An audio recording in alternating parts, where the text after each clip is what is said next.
Hi friends, வாங்க சேமியா கார சேமியா செய்யலாம். வாங்க பார்க்கலாம் எப்படி செய்கிறதுன்னு. தண்ணி வச்சுக்கலாம். அடுப்பில் தண்ணி வச்சு அடுப்பை பற்ற வச்சுக்கலாம். தண்ணி சூடாகட்டும்.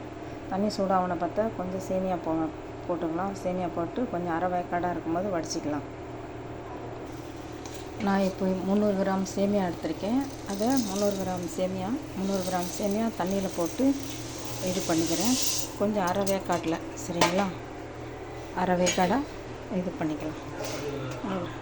100 கிராம் சேமியா அரை வேக்காடு, சரிங்களா?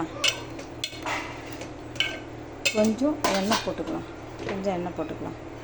அப்போ தான் ஒட்டாமல் வரும்.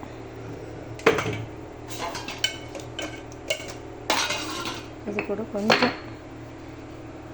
கூட கொஞ்சம் உப்பு, சரிங்களா?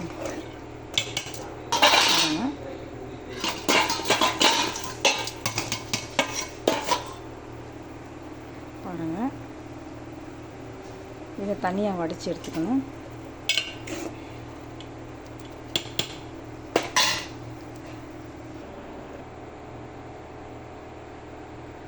இப்போ பாருங்கள், சேமியா அரை வேக்காடு ஆயிடுச்சு. இப்போ வடிச்சிக்கலாம், சரிங்களா?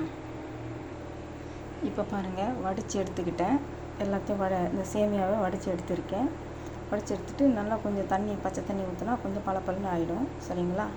300 கிராம் சேமியா எடுத்துக்கிட்டேன். 50 கிராம் எண்ணெய், பட்டை, ஒரு ஏலக்காய், 2 பட்டை, 2 கிராம்பு, தக்காளி, ஒரு சைஸு தக்காளி, அதில் கொஞ்சம் உப்பு, மஞ்சத்தூள் போட்டு வச்சுருக்கேன், சரிங்களா? இதில் தனியாத்தூள், வெறும் மிளகாத்தூள், பிரியாணி மசாலா கொஞ்சம். அடுத்தது வெங்காயம் 2 வெங்காயம் வெட்டி வச்சுருக்கேன். 2 பச்சை மிளகாய் வச்சுருக்கேன். ஒரு கருவேப்பிலை, சரிங்களா? இப்போ அடுப்பு பற்ற வச்சுக்கலாம். எப்படி செய்யறதுன்னு காமிக்கிறேன் நான். அதே மாதிரி செய்யும். சட்டி காஞ்சிருச்சு. இப்போ எண்ணெய் ஊற்றிக்கலாம், சரிங்களா? எண்ணெய் ஊற்றிக்கிறேன். 50 கிராம் எண்ணெய் ஊற்றிக்கிறேன். எண்ணெய் காயட்டும்.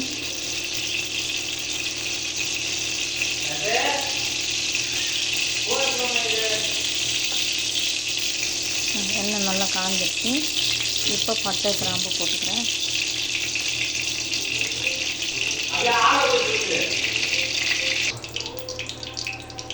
அடுத்தது வெங்காயம், கருவேப்பிலை, சரிங்களா? வெங்காயம், கருவேப்பிலை, பச்சை மிளகாய்.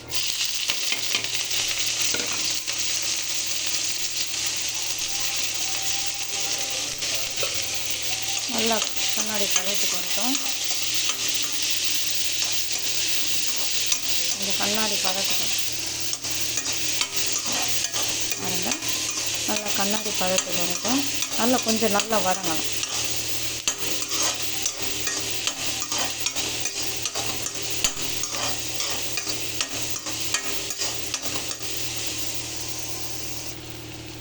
இப்போ நல்லா வதங்கிடுச்சு. இப்போ இஞ்சி பூண்டு போட்டுக்கலாம்.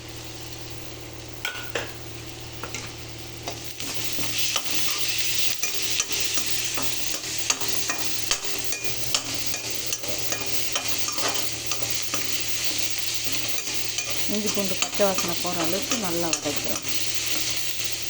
இது நைட்டு டிஃபனுக்கு செய்கிறேன் நான். நைட் டிஃபனுக்கு நீங்கள் செய்கிறதுனால இப்படி செய்கிறீங்க, நல்லாயிருக்கும் டேஸ்ட்டாக.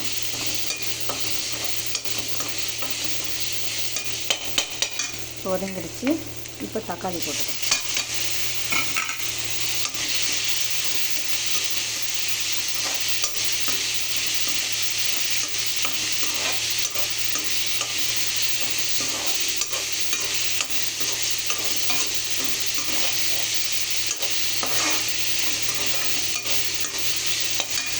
தக்காளி போட்டுட்டு இப்போ இந்த மிளகாத்தூள், மல்லித்தூள், பிரியாணி மசாலா இதையும் கொட்டிக்கலாம்.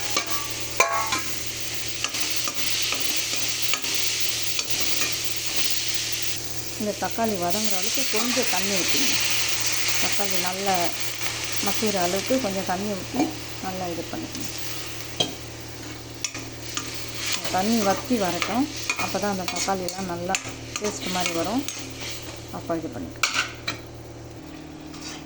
இப்போ பாருங்கள், தண்ணியெல்லாம் வற்றி போச்சு. தொட்ட டயத்தில் இந்த சேமியா அரைக்கணும்.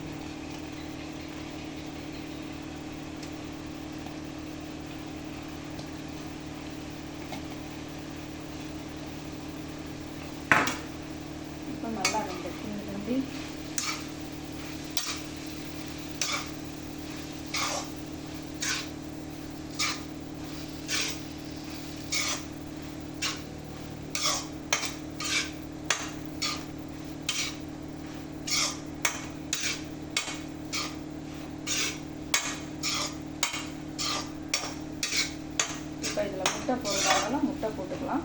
இப்போ நான் ஏற்கனவே வச்சுருக்கேன் முட்டை, அதை போட்டு கிண்டிக்கிறேன்.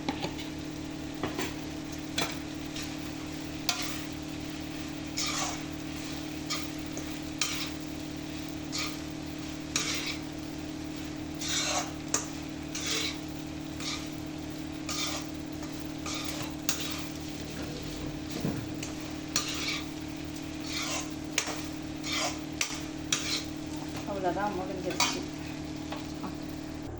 சூப்பரான சேமியா ரெடி ஆகிடுச்சு.